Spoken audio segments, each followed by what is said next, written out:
Buenas tardes. A mí me tocó hablar sobre el tema de la evolución de las formas de organización política. En este caso son 4 etapas del proceso. A mí me tocó exponer la última, que es la época contemporánea. En la época contemporánea tenemos varios ideales, diferentes tipos de organización y sobre todo los principios de varios filósofos. En este caso, los primeros filósofos de esta época se cuestionaban el orden social. En este caso hablaban sobre lo que era la separación de un Estado y una iglesia. Decían que la iglesia se debía básicamente solo ocupar de los problemas espirituales, no de los problemas de la sociedad, y eso se lo tenían que dejar al Estado. Después viene una revolución, que es la Revolución Francesa. En la Revolución Francesa el ideario político cambia, pues llega una ilustración.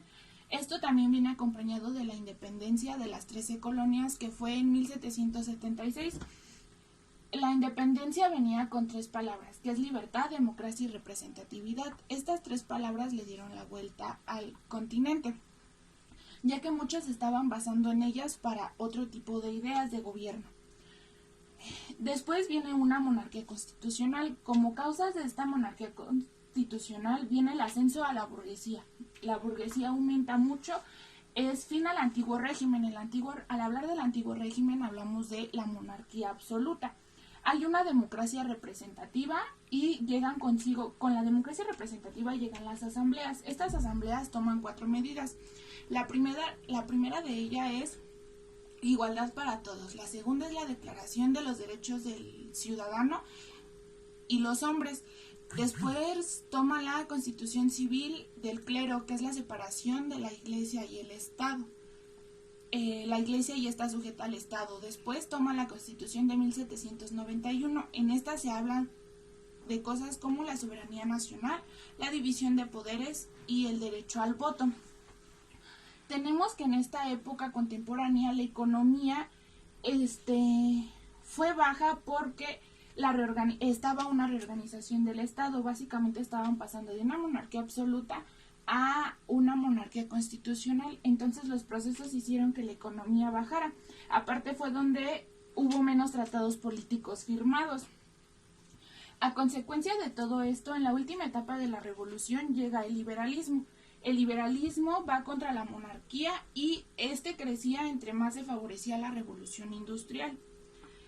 El liberalismo lo que buscaba era formar estados con base en una nación, que todos los estados fueran uno solo, pero cada quien dividido.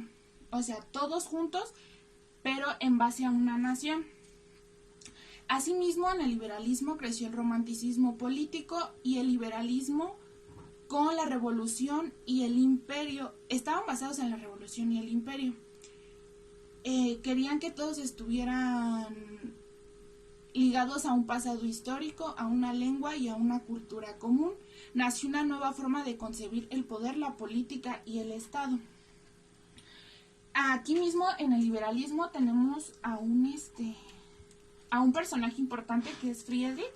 Él decía que el Estado debía ordenar a la sociedad civil, asimismo procurar la seguridad, la estabilidad y la justicia social. Después de estas ideas y de estos pensamientos viene consigo el socialismo. El socialismo frente a la revolución industrial todavía seguía ese proceso del liberalismo al socialismo. Eran movimientos obreros. El socialismo nace después del capitalismo, es más bien el contra del capitalismo. Nacen los idealistas utópicos. Entre estos idealistas nace Robert Owen. Uno de los primeros experimentos de seguridad social lo realizó él. Después viene el capitalismo. El capitalismo fue en Europa y creía más que nada en una superioridad racial. Brotan clases sociales, clase baja, clase media y clase alta.